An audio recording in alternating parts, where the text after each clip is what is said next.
Entonces iniciamos con lo que son las generalidades del calcio. Entonces el calcio normalmente o generalmente lo vamos a encontrar principalmente en lo que son hojas y tallos, principalmente en las estructuras llamados apoplasto y vacuolas. Por ejemplo, si hablamos de grano de cereales, el calcio puede estar presente hasta 0.09% contenido en ese gramo en esos granos de cereales. Si nos damos cuenta, al no ser parte de las hojas y los tallos, pues realmente su concentración es muy baja cuando hablamos de granos de cereales. Pero si ya nos vamos a analizar el follaje de esos mismos cereales, en el follaje pudiéramos tener hasta 0.59% de concentración de calcio. Ese es un ejemplo con respecto a cereales.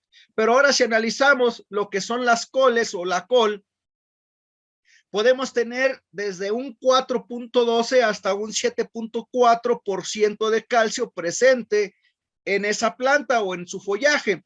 Esto es por las características que tiene este cultivo de tener hojas exageradamente grandes, y al tener mayor concentración de este elemento en las hojas, pues en automático tenemos también mayor concentración de calcio. Entonces, este es un elemento que varía muchísimo y va a depender más que nada de la especie, del cultivo que estemos hablando y también de la disponibilidad que tengamos del elemento. Tú puedes, como el caso de la col, puede estar de 4 hasta 7%. ¿Qué tiene que ver con esto? Más que tenga que ver con la planta, pues también tiene que ver mucho con la disponibilidad que tenemos de ese elemento, ya sea en el suelo o ya sea en la solución nutritiva. Lo podemos encontrar de forma mineral soluble como sulfato de calcio, fosfato o carbonato de calcio, y de formas orgánicas como oxalatos. Este es uno de los más abundantes hablando de formas orgánicas, y también lo podemos encontrar como pectinatos de calcio. La forma en la cual la planta lo va a absorber es como catión calcio, que es K con carga de 2. ¿Cuáles son sus funciones principales que tiene el calcio? Una de las principales, o tal vez la principal de las que tiene, es que está encargado de fortalecer las paredes celulares.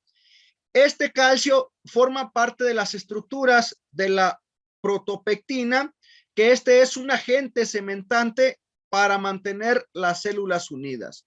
Entonces, en este caso, el calcio va a ser como cuando tú vas a construir una casa, que pones un tabique, pones un ladrillo, pones un adobe, tienes que poner un poco de concreto, un poco de mezcla, no sé cómo le llamen, pones eso y vuelves a poner el otro tabique o la otra estructura.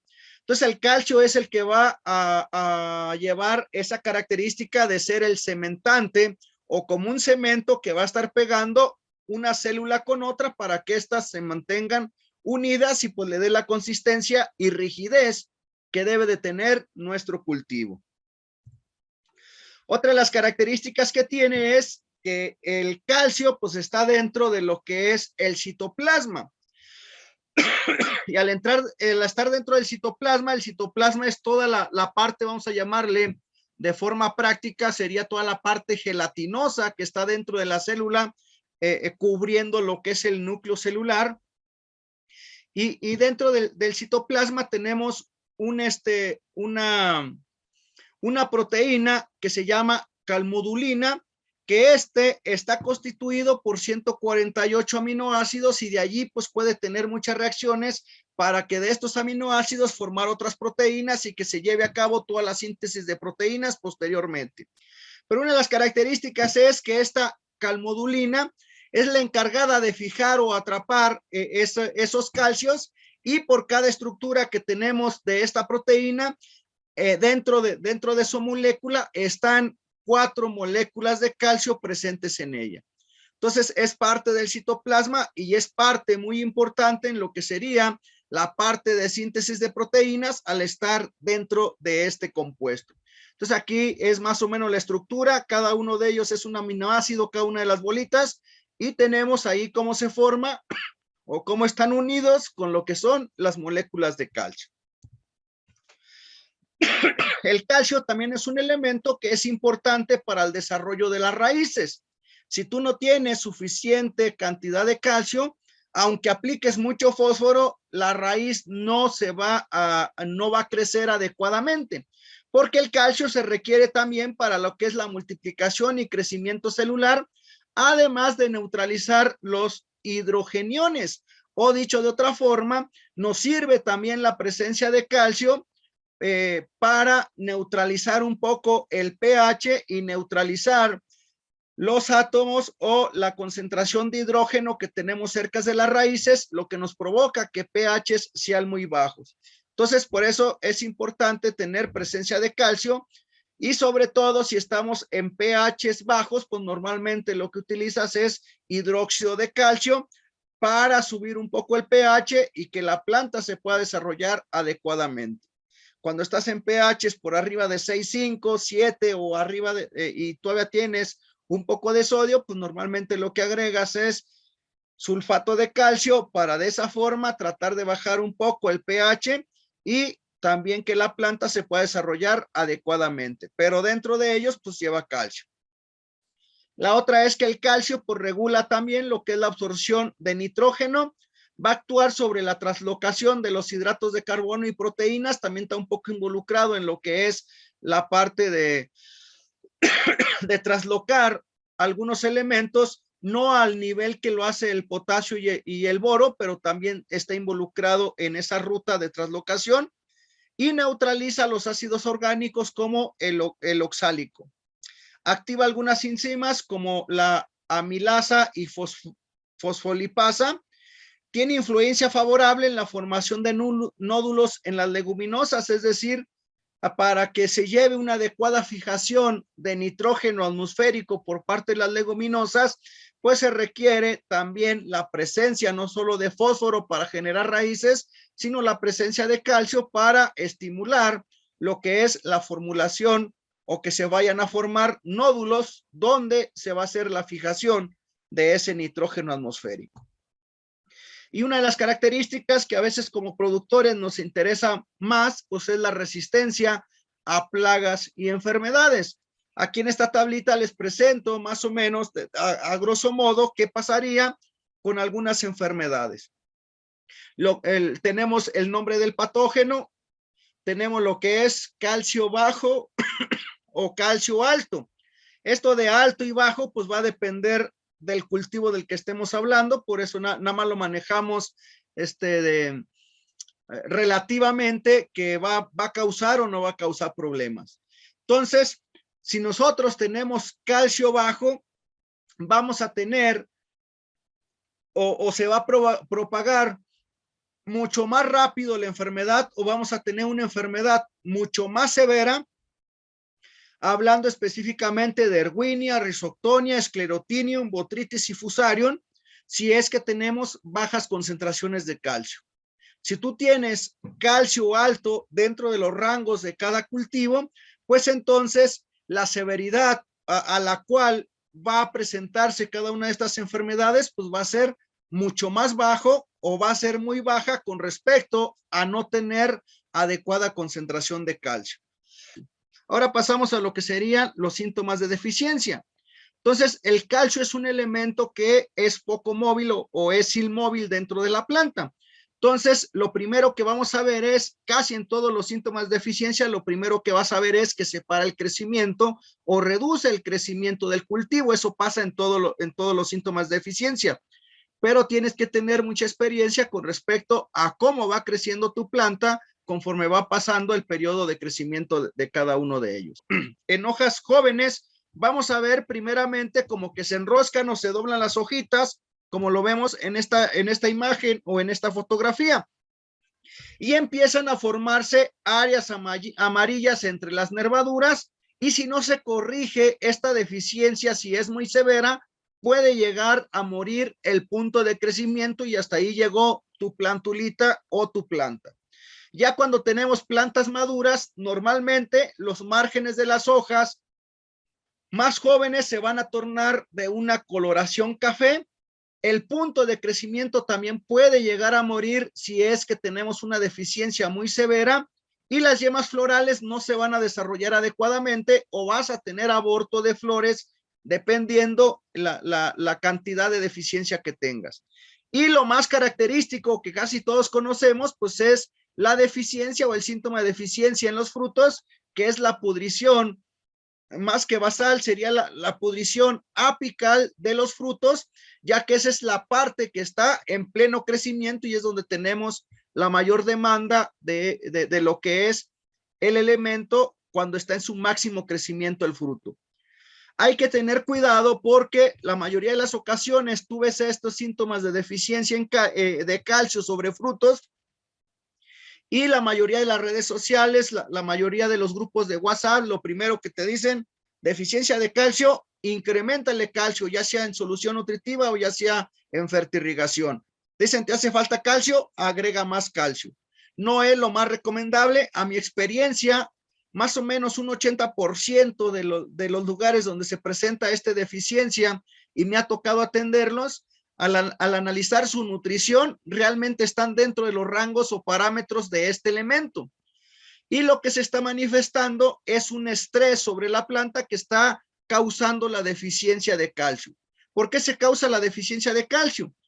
Porque este es un elemento que entra principalmente por lo que le conocemos el flujo de masas. Este flujo de masas está directamente relacionado con lo que es la transpiración de nuestro cultivo o la pérdida de agua por medio de los estomas.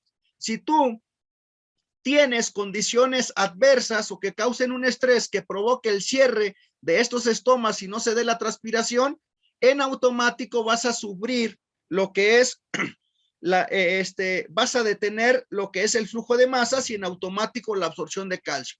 Y se te presenta este problema. ¿Cuáles son esas condiciones adversas? Podríamos hablar que tienes alta temperatura con respecto al requerimiento de tu cultivo y tienes baja humedad relativa, que baja humedad relativa normalmente hablamos por abajo del 45% de humedad relativa. Eso en automático te va a cerrar los estomas de tu planta, aunque tú tengas agua en la raíz, aunque tú estás nutriendo, la parte de arriba no tiene la capacidad de absorber la cantidad de agua que está transpirando, decide cerrar los estomas y en automático se te manifiesta el síntoma de deficiencia. Entonces, no todo síntoma de deficiencia de calcio es causado por falta del elemento. Hay que checar si la nutrición está adecuada.